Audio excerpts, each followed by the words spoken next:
you can see, well, now you can see the directory, because do you see that little like wave symbol? That's on the left. It's called the tilde character or symbol, and it represents your home folder. So if I press PWD, it tells me I'm at root, home folder, and then my user folder, which is mush. The tilde represents your home folder. So this PWD is very useful when you forget which folder you're in. So we don't know how to change folders yet, but we're going to find out how in a moment. So the next command that I want to show you is the ls,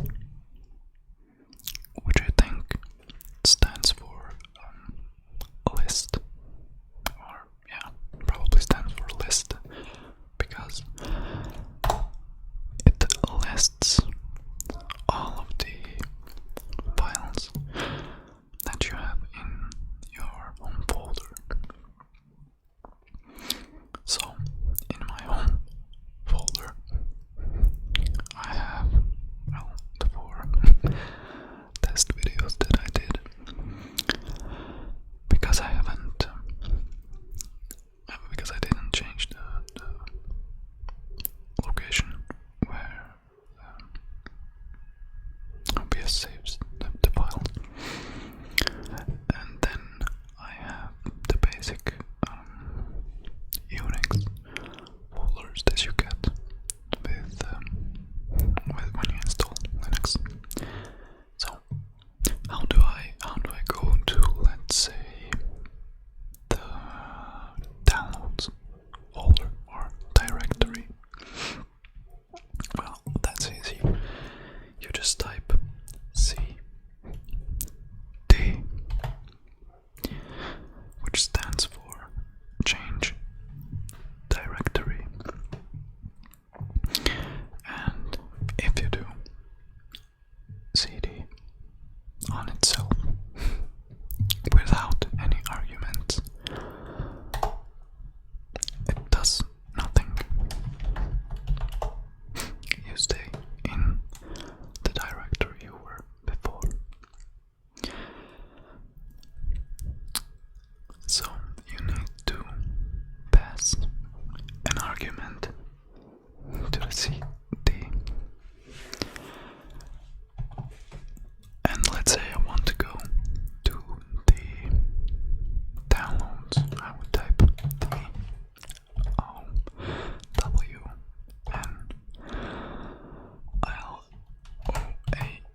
DOWNLOADS, and when I type enter, you can see that the little tilde sign changes and it says downloads, and that means that we're in the downloads folder. Now if I do pwd, you see that it changes to the folder that we are in, which is downloads. Now let's say that,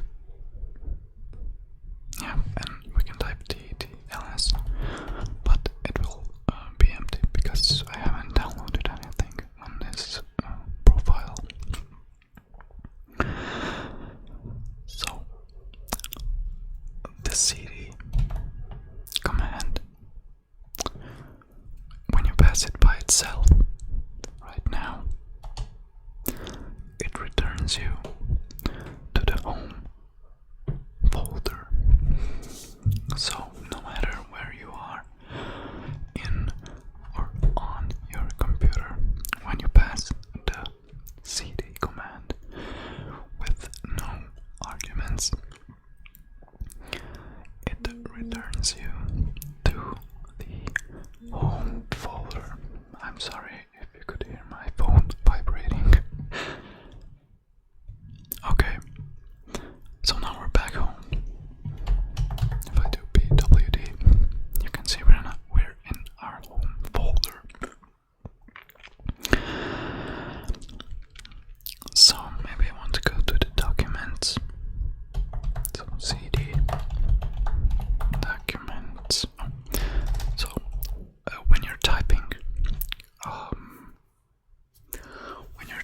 a location or an address, you can type tab, and if tab is basically autocomplete.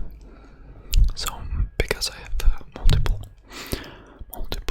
folders that start with D,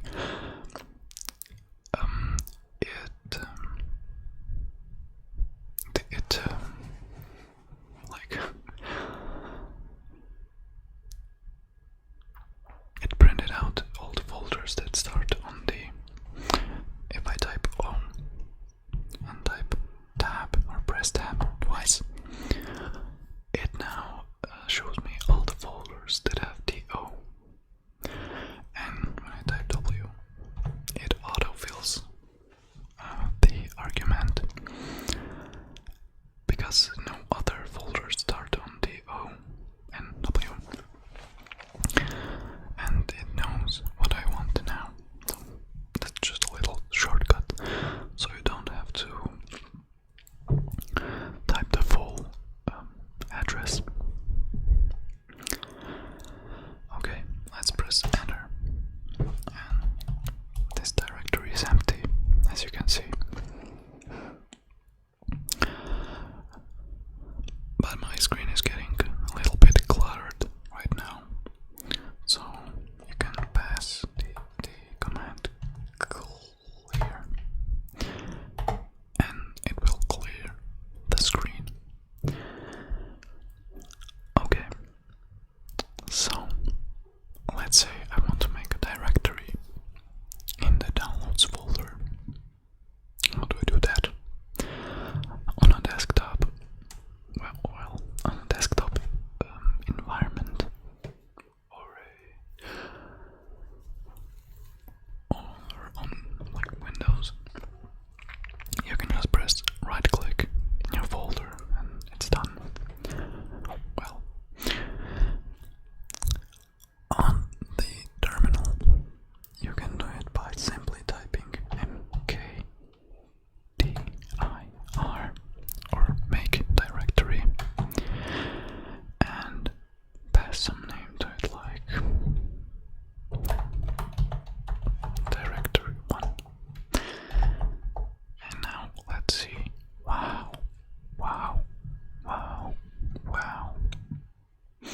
We just created our first directory. Isn't that nice? But oh no, maybe I want to delete something. Well, I want to delete the directory in this case. So I would pass R MDIR, and remember that we can autocomplete. So if you type tab, because it's the only folder, it will autocomplete the argument. And when you press enter and then ls, wow, the directory vanished. Let me just have a sip of coffee. That was nice.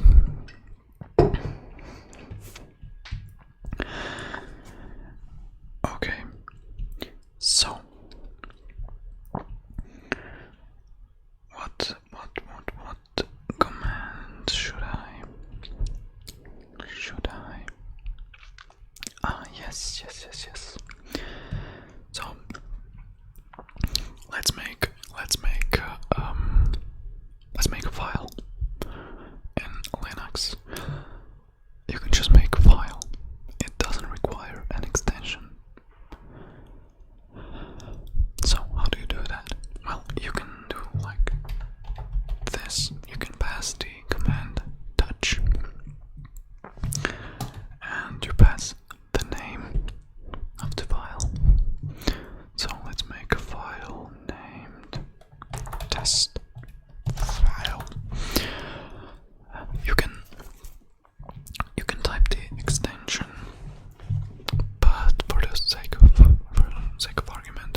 for saving, and WQ for saving quit. Or you can type C, and it will save and exit. Okay. What now? Oh yes. When you don't know what a particular command does, the man command or the manual page command is useful. So let's say I don't know what CP does, or I don't know the usage of CP. Well, I can just do man and CP, and it will open the manual of that command, and it has Vim like bindings, so J to go down, K to go up, and double Z or Q to quit. And so it has like the name CP copy files in directories. Yeah, you can copy all directories, but I think you need to pass the argument that you want to copy the directories recurrently or something like that, to copy the whole directory with the files and folders inside. But yeah, so you got the synopsis and the description. So copy source to destination, and you can see the source and destination on the synopsis. So yeah, or multiple sources to directories. So yeah, archive. Okay, so it's preserve all. Don't copy the file date. Blah blah blah.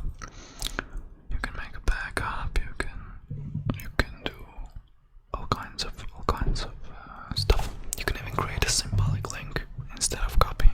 That's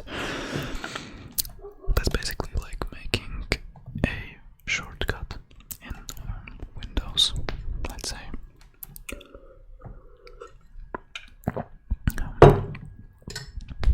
Damn, this coffee is good. So quit. And it's getting a little cluttered, so let's clear the screen. Now, to view the history of the terminal or the commands that you have typed,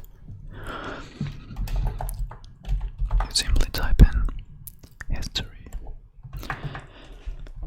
and it shows you like all of the stuff that you wrote. Okay, so let's clear that. So I don't think I can show the power of this command, and the command is grep. So basically, I'll show it on an example. So let's say I want to see if I have a file of a specific name, or that contains the specific phrase in its name,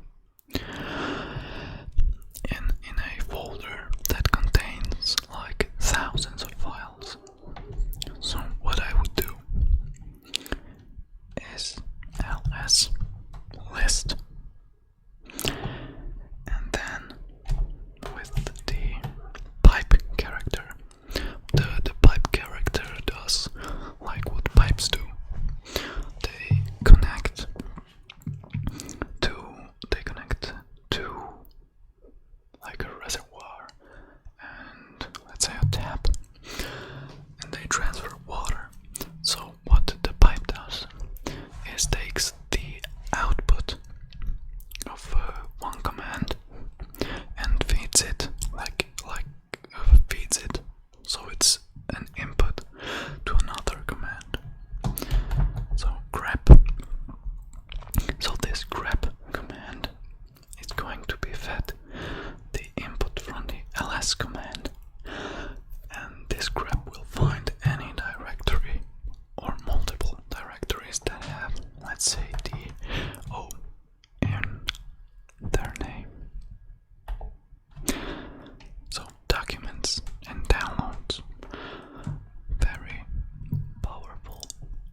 I mentioned everything that I wanted to,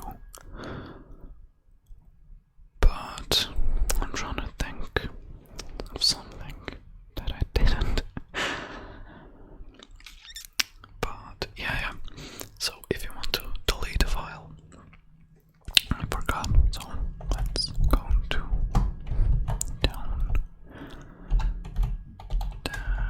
downloads. Let's do ls. Let's say I want to remove the test file to copy. What I would do is pass the rm command, which is the remove command, and then I would type the path or the file. So test file, that file, that now test file to copy ls, and wow, vanished. So that's nice. Yeah. When I forgot to mention that if you just want to rename a file, you can do the command mv. So mv, it's a weird name for a rename command, but it does much more than just renaming files. It can move files, it can move folders or directories, or it basically can do a lot of things. So mv test file renamed and ls. Wow, it renamed the file. Wow, powerful command. So there are some like niche commands, like head and tail. Like if I write something, so let's just button mash. Okay, and save it. I hope that the keyboard sound wasn't loud, but let me know in the comments. So the head command will print the first 10 lines of the file, and the tail command will print the last 10 lines of the file. So these commands are good when I don't know, you want to see like the name of an article or something, when you have the file name written bad, or I don't know. I don't think I ever used the head and tail commands, but they surely can have their uses. So yeah, if you want to check your internet connection from the terminal, you can do ping, and let's say google.com, and if it transfers bytes, then you know you have internet. And this will go on, I think, forever. If you want to cancel a command from the terminal, you just press Ctrl and C, and that cancels